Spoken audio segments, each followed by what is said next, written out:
Aqıllarga nima kerak? Bir kuni payg'ambar alayhissalom ig'ir kasal bo'lib qolgan bir kishining kasalini ko'rgili beribdi. Hamda u kishidan "Tining sog'lom vaqtlarda Allohdan nimalarni tilaganting?" deb so'rabdi. "Ey Parvardigorim, agar qiyomat kuni tortadigan jazolarim bo'lsa, mushu dunyoni naqlashtirib bergin" deb tilaydim deb javob beribdi bemor. Payg'ambar alayhissalom bemorga "Subhanalloh, subhanalloh, Alloh barliq shirk nuqsondan paktur. Sen bu azoblarga bardoshlik bera olmaysan. Ey Alloh, dunyo va oxiratda yaxshilikni bergin. Davzax azobini saqlagin" deb tilasang bo'lmasmidi? debdi.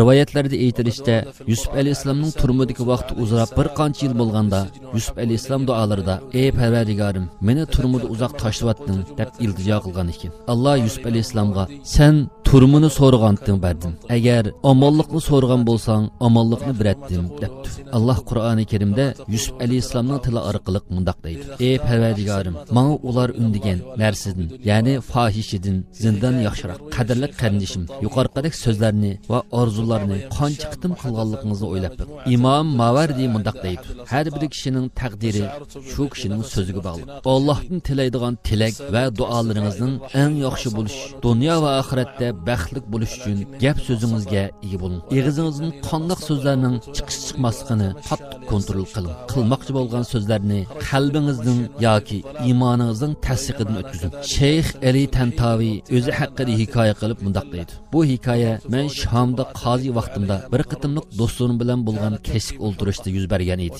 Tuyuqsiz nafsim qattiq siqilib, bo'g'ilib ketdim. Do'stlarimdan uyga qaytishimga ijozat qilishni o'tgan bo'lsam-mu, do'stlarim kechini men bilan birga o'tkazishda ching turib oldi.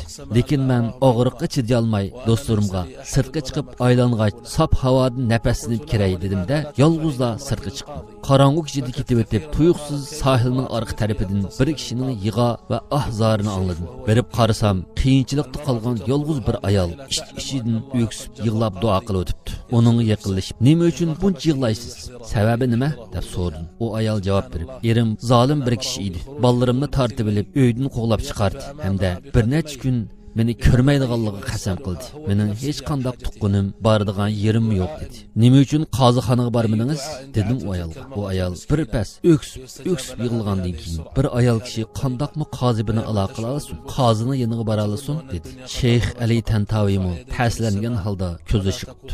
Aslida bu ayol yuqorqi so'zlarini Allohning uning oldiga qozini akilib berganligini bilmay turib da'vatgan ekan. Alloh shirk nuqsondan paktur. Ali Tantaviyni qorong'u kechida bu ayolning yeniga kelib ahvolini so'rashga kim buyurgan? Kimni o'rlashtirgandi? Bu ayol Alloh taolo shuncha tez ijobat qilgudek qandoq duolari bilan duo qilgandi? Ey baxtsizlik va xo'rlik his qilguvchilar, dunyoni zulmat bosdigichlar, olamni zulmat besib, g'ofillar uyquga ketganda qo'lingizni osmonga egiz ko'taring. Barliq dardlaringizni, beshingizni kechirayotgan zulmlaringizni Allohning oldiga tashlang. Bu zulmatning tini qachonmi atar demak. Yuqori qismini anglagandan keyinmi qalbingizda siqilish qolmadimi? Qat'iy ishkilanmang. Ko'milining mangan ovozini aniq anglaydigan mehribon Allohga yolvoring. Esiling, siz jazm qilingki, jafo mushaqqat ishida sabrlik bo'lib olg'a bosganingizdan keyinla yaxshilik va osoyishlik sizga quchoq ochadi. Zulm ichida yomon gumonlarni qilgan taqdiringizdami, Alloh sizni faqat va faqatla